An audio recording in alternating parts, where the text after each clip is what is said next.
This one's also fun. And again, keep the summary sheet in front of you because the summary sheet will show you ones that other scholars have found over time, the inverted and so forth. Those you can Google, you can find.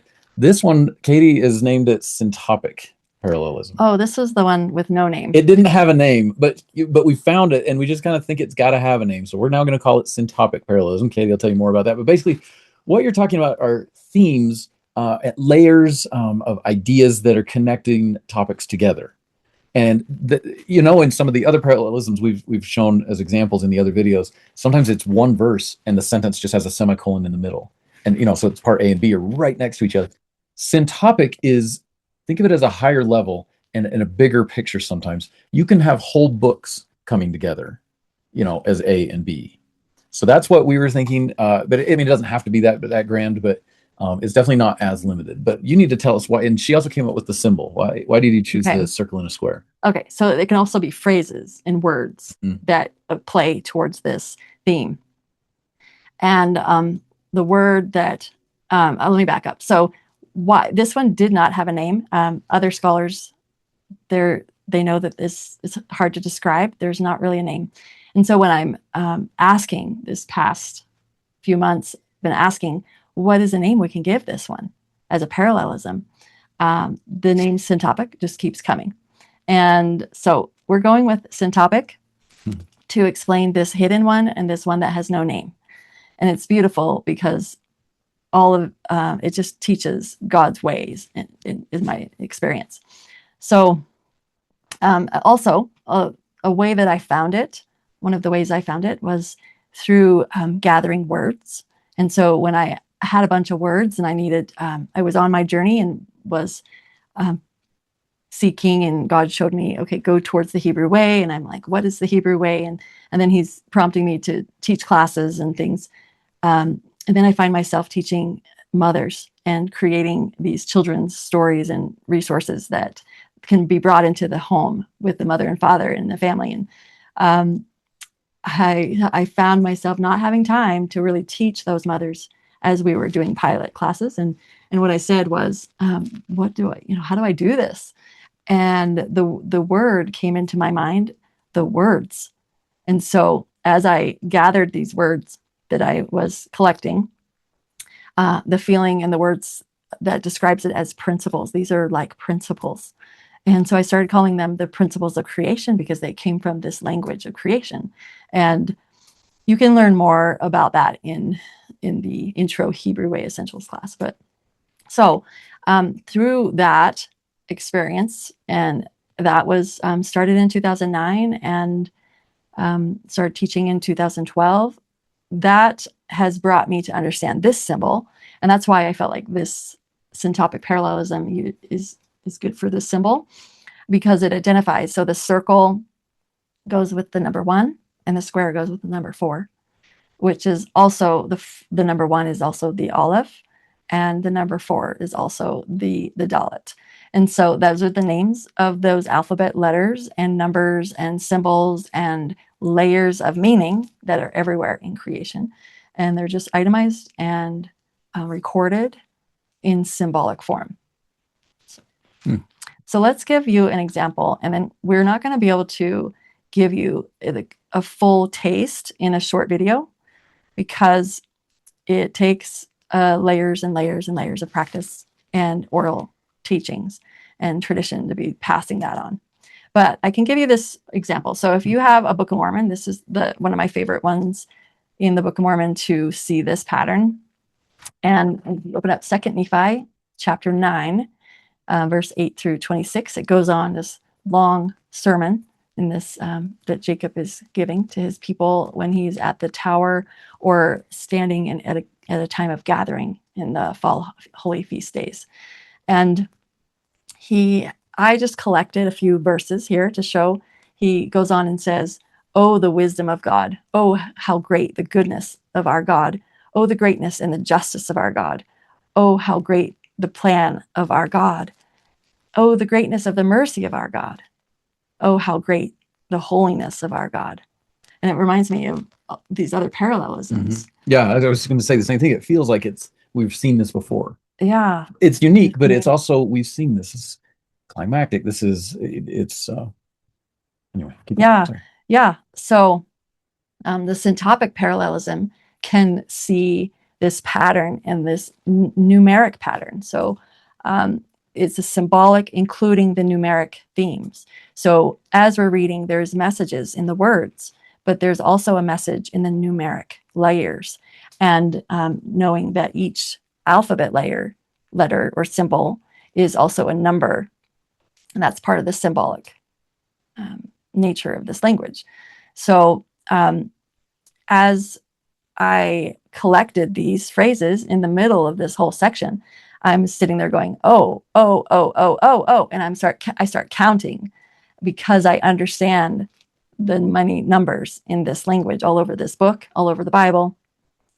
And so here there are 6 O's, and that would remind me and take my mind and heart to observe and explore with that symbol for the number 6, which is the Vav, or the tent peg.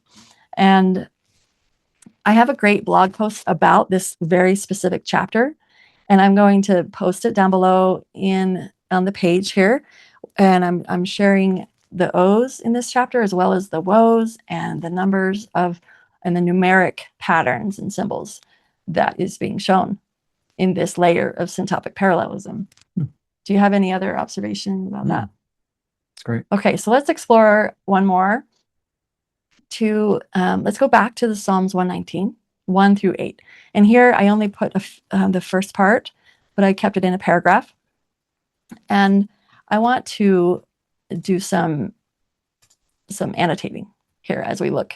So if I'm going to look at this syntopic parallelism while I'm reading this, a lot of times I'm just reading and then words start to jump off the page at me.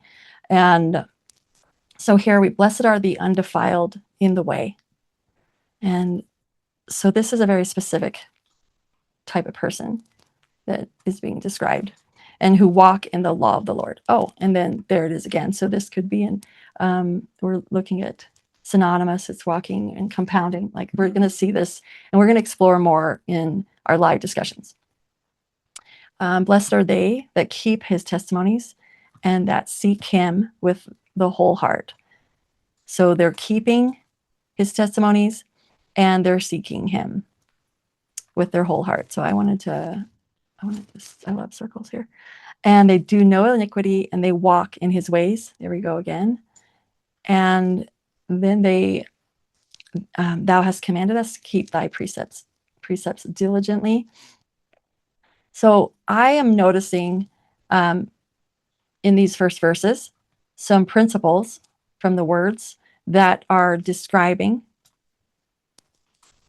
that symbol, that syntopic parallelism of the Aleph. So if you open your Psalms 119, we're on this section of the Aleph. And I am noticing these characteristics that can be connected with that symbol. So do you have any questions? It's kind of fun. It does take a little bit more time to go through these, but I do like what you were highlighting there, like there's an undefiled in the way, and then you walk in that way, right? That's how that's finishing. And then that seems very parallelistic to me. And then keep the testimonies and seek him with a whole heart. It's just, to me, that's very similar. That's parallel to being undefiled. It's keeping your testimony. And walking in the law is the same to me as seeing with the whole heart. And, again, parallels all over the place, doing no iniquity and walking in his ways and so forth. So if we could summarize this, what is the main principle that could describe the person who's doing this, or that this is describing? Right. To me, it's somebody who is exercising all the integrity. They're just without guile. They are just trying to be undefiled, and that they're going to move forward, and they have a whole heart, and they're going to be diligent, and all those key words that you see on there. Those to me are parallels. Yeah, and wholeness. Yeah, that's a good one. A whole person is the one that's blessed. That's the way I saw it after you were describing that. Okay. So this one, I connect with the Aleph. And this is a skill that takes a couple years in a Hebrew type school. And it's not going to be something that we could give in a 7-week class or in short or a 5-minute video. So this is why we have built the guide that helps others and families learn this language of creation and helps us to understand and pull principles and extrapolate a deeper hidden layer that has no name out of the book. And so that we can learn his laws and his ways and walk more circumspect. Walk more, what is that word? Circumspectly? No. We've been doing this too long. Circumspectly. And walk more thoroughly, clearly, justly with the Lord. And to be able to apply these ways to our life, because we see them so deeply in a root and that affects our roots. And if you are interested, you can learn more at houseofthebook.org and begin our intro Hebrew Way Essentials class. And that is just there on the website. And the YouTube is also holding those videos, but it's not as beautiful. But go through those videos and come join us in that Hebrew Way Essentials space as we continue to share how we are providing and offering help to learn this language so that we might connect with God and his language of creation deeper, and we might establish and embody the law within us and set up bring the law to our communities in these beautiful ways. So thanks so much. Yeah. Thanks so much for joining us, and be sure to come live with us and or see these recordings for more practice. Yep.